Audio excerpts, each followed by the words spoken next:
everyone, Jessica here from Paper Ink Stamp, and welcome back to another card making video. So today we're going to be creating a background using some of these rare earth background stamps, and we're going to be using some of the Nuvo Shimmer Powder again. And I did say this in a previous video, and then I wanted to see what it would look like using different coloured embossing powder. So we're going to be doing that in today's video, and we're going to be using some gold embossing powder and really see just how much this then stands out.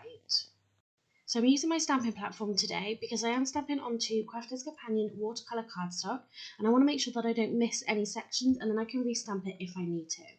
So I'm using my anti-static powder bag first of all, and this will prevent the embossing powder sticking anywhere I don't want it to. So I'm just really liberally kind of wiping this over the cardstock, just making sure then that I'm going to get all of the areas where I'm going to be stamping. So I'm using the Versamark clear sticky ink for inking up my stamp, and this will stay nice and sticky then for when we pour our embossing powder over it. So again, like I said, I'm using my stamping platform so I can re-ink this up. So because I'm only using a small cube, I'm doing it quite a few times just to make sure that I get all of the areas. There is two small areas that I end up missing, but after I've heat set my first layer of embossing powder, I do actually pop this back into the stamping platform and just try to re-stamp over those two small areas. But other than that, the rest of the design comes out really nicely. So I've got myself a piece of scrap cardstock, and I'm going to pour on then some gold embossing powder over the stamped image, and you'll be able to see then where it's sticking to the design. So this is quite a full-on stamp design. Obviously then when it comes to melting it in the gold, you can't necessarily see this in sort of great detail, just because then we've got a lot going on with it being the gold embossing powder and then adding the Nuvo Shimmer powder behind this. It does become quite full on, like I said, but I do think it ends up being really beautiful and making a really beautiful background. But you are able to see, just as I was pouring that on, like I said, the two sections where the stamp didn't quite stamp as well. So I'm going to heat set this, and like I said, I'm going to pop it back into my stamping platform. So I'm going to heat set this now with my heat gun. So I'm going to let this heat up, just bring it up to temperature. So then when you apply it to your product, it's going to start melting the embossing powder straight away. This is going to prevent it from blowing any embossing powder off your project. And it's also going to help not to warp your cardstock quite as much. But the one thing you want to do is make sure that you heat set all of this. You want to make sure that you melt all of the embossing powder. So you can just tilt it in the light just to make sure that you've got all of the areas melted. So now this is cooled down, we are going to apply our Nuvo Shimmer Powder. So I'm going to go with the Meteorite. So I did show this in another video. I think because of all the different colours, I feel like out of the three that I bought, this one is just the most beautiful because it does show you the different colours. So they're super easy to use. So you just want to tap some of the powder out onto your project. So you don't need to squeeze it, literally just tap it. And then we're going to spritz it with water, and it's going to just mix with it really beautifully, and it's going to give us this really fabulous different kinds of colours. It's going to pour in the embossed areas, and this is then going to help sort of separate those colours out a bit. It's not going to mix too much, and it means that every single little pocket is going to be kind of a slightly different colour. So you can see that I'm using my pokey tool just to move the colour around a little bit and make sure that I get it in all of the, like I said, the different pockets in the emboss design. But you can see obviously it's quite concentrated in some of these areas. So I'm just going to take a paper towel and I'm just going to soak up some of that colour. So you could always pop another piece of cardstock on top of this and maybe make a secondary background, you know, just to sort of use up that ink and not kind of waste it at all. But we do just want to get rid of some of those pools so we can really see where the colour is sitting if we need to add any more to the design, and it's going to help it dry a little bit quicker. So you can see that I'm just using this paper towel just to soak it up. So at the moment, all I'm doing is just lightly pressing that paper towel onto, because I didn't want to take too much of that colour up. But then afterwards, because there was quite a lot in some areas, I did sort of press a little bit more. And you can see on the paper towel there sort of how much of that colour is coming off. You can leave these to dry naturally, and it is, if you have got the time, it is better to do so, because obviously you're adding heat back onto your melted embossing powder, and it's going to sort of reheat that. It's going to get a little bit sticky. I don't know, it might end up cracking or burning. I don't know if embossing powder burns, but you know, you are sort of reapplying heat to something that doesn't need it. So the best thing is probably to let it dry naturally, but I am just going to use my heat gun. You can see that I'm moving it around. I'm not leaving it in one area too long, but I just want to get the main sort of pools of water. I want to dry it enough where then I could add some more of this shimmer powder if I wanted to. So you can see how this is looking. So you can see in the light, you can see that gold embossing powder, and you can see that separation of colours. So you've got some areas which are a lot darker, and then you've got others where it is a lot nicer. It's a lot more pastel, a lot softer. So I think it's a really great contrast, and I think it just makes a really interesting background. So I'm happy with how it is. So I'm not going to add any more of this shimmer powder to it. I'm just going to leave it as it is, because sometimes, you know, you can take it a little too far and then you might end up sort of spoiling your project. So I am going to leave it here, and we can then finish off our card. So you can see that I've trimmed down this background. So I've just trimmed it to the size of the panel, and I've just picked up one of my blank card bases. And I really loved how this was looking with then just those white stripes down the left and right hand side. So rather than trimming it down again, so you had then that white border across the top and the bottom, I really loved just how it looked being the full length of the card. So what I'm going to do is just pop some double-sided tape onto the back of this panel, and then we can adhere this onto our card base. So I'm going to pop this onto the card base, and you can see that it's very slightly too short at the bottom. So I made sure that it lined up with the top fold of the card, and then all I'm going to do is just trim off that bottom section. So this is a top folding card, so obviously I don't want to chop anything off that fold, so I just made sure that it was right up against that top bit. And I'm just going to cut off just a tiny slither, and that's what's really great about these guillotines, is then you can cut off just the smallest amount. If I was doing this with my Tonic paper trimmer, I absolutely wouldn't be able to do this. So it is really great having then this guillotine. So next thing we're going to do is create a sentiment to go onto the card. So I've got this beautiful word die here. So I'm not sure where I got this from, but it does have that main word, and then it has a shadow die behind it. So I'm going to cut the shadow die from vellum. So I've done this a few times recently, and then I'm going to cut the actual word beautiful from some of this navy cardstock by Craft Perfect, and then I'm going to run that through my die cutter machine.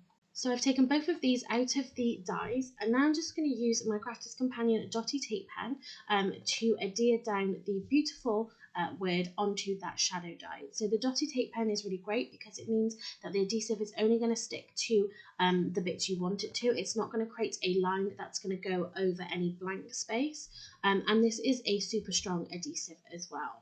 So I'm just going to run it along the bottom, and then I'm just going to turn it over and run it along the top, just to make sure that we get the adhesive everywhere on this word.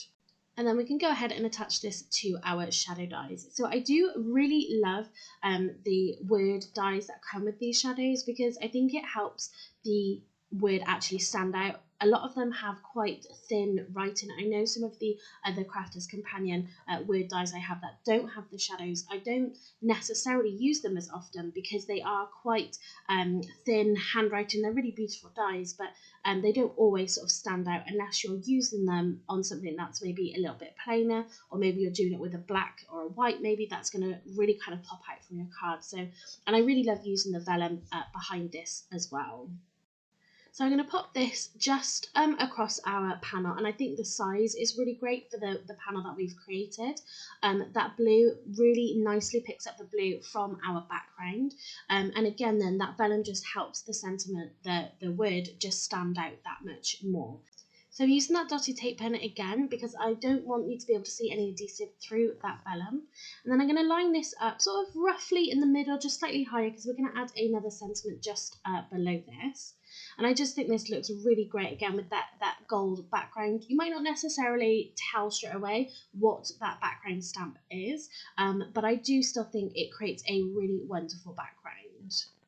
So just to finish our card off, I want to add just another sort of phrase or sentiment to this. So I've taken my Altenew Sentiment Strips 2 stamp set, and we're going to be picking so I wanted to get a longer sentiment here, just to kind of fit really nicely across the card. And the sentiment that we've picked is going to be the thoughts of you make me smile. So it's just along that right hand side. We're going to stamp this onto some black cardstock, and we're going to heat emboss with some white embossing powder. So again, I'm using my anti-static powder bag, and that's just going to prevent the embossing powder sticking anywhere we don't want it to. So I'm going to be stamping this using an acrylic block. So I've got that same Versamark ink that I'm just inking up this sentiment with. And then we can stamp this along the bottom side of the black cardstock. So it's not a bad idea to try and line this up with maybe a piece of the edge of your cardstock rather, because it means then you only have to sort of cut one side. But I did want to make sure that I got sort of it really nice and even, so I did it slightly up, so then I was able to just trim a little bit off it if I needed to. So now I can pour on my embossing powder. So I did say previously that I was going to use white embossing powder, but I've just remembered that I don't, that I ended up using the gold because I thought that would fit in a little nicer with our background, and it would still stand out really nicely against this black cardstock. So you can see that I've just poured on the embossing powder, and I'm just then trying to get rid of any sort of stray bits of embossing powder. So now I'm going to heat set this. So again, like I said, getting the heat gun up to temperature, not leaving it in one place for too long. Again, that will cause warping in your cardstock. And before I trim this down, I do kind of just let it cool down slightly, because I don't want to pop it into a guillotine or a paper trimmer, and then for whatever reason, maybe it's still hot, it's a little bit tacky, just to then ruin my sentiment. So I want to just make sure it's just a little bit on the cooler side. So I did show a previous video, just some like card making hacks and things. So the way that I'm trimming this down is I'm lining up my font, so the top edge of the font, with the guide on the like the finger protector on the guillotine, and then that just means I'm going to get an even trim all the way around. It's really easy with this because it's the same, or the words and the letters are all the same size, so it does make it a lot easier, and it means that I get a much more kind of even trim. So you can see just how beautiful that looks on that black cardstock, and then I'm going to add this just underneath this beautiful, and I think that's going to finish this off really nicely. So I just wanted to add a little bit of dimension to this sentiment strip because we haven't added any dimension as of yet onto our card. So I've just taken some foam pad strips, and then these are wider than what my sentiment is. So I've literally just trimmed these in half, and it fits really perfectly on this size. And like I said, then I'm just going to pop this underneath that beautiful, kind of just lining it up.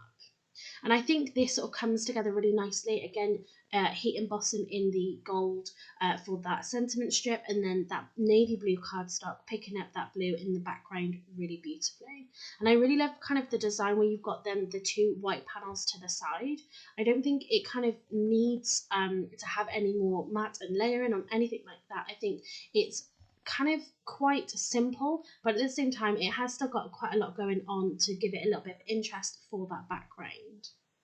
So again, just to finish this off, just to add a little bit extra, I am going to come in just with some of these like 3D drops. So I'm going to do a couple in the clear, so these will turn clear, and then I'm going to do a couple in the black as well, again just to pick up the black of the cardstock. So with the clear, they do start off opaque, so you can kind of see where they are. But yeah, they do dry back clear, and it picks up what's underneath it, I think, really nicely. And again, then I'm just going to add a couple of dots of those black, because this is quite a strong black colour, and say it does pick up really nicely from that black cardstock. And I also did then tap this out just onto that ink pad just to help flatten them, and it just sort of finished off this card really beautifully. That is then our card finished, and I really love how this has come together. Like I said, it's quite simple, but again, you've got that really busy background, and I think everything just works really, really well together. And you can see then those 3D drops as well. They've kind of flattened out, and yeah, I think they're just a really great sort of final look to the card. So that is our card all finished for today. So if you did enjoy this video and you like the card, please give it a thumbs up and leave me a comment down below. If you haven't subscribed to my channel already, please do so you don't miss out on any future videos. So thanks very much for watching and happy crafting.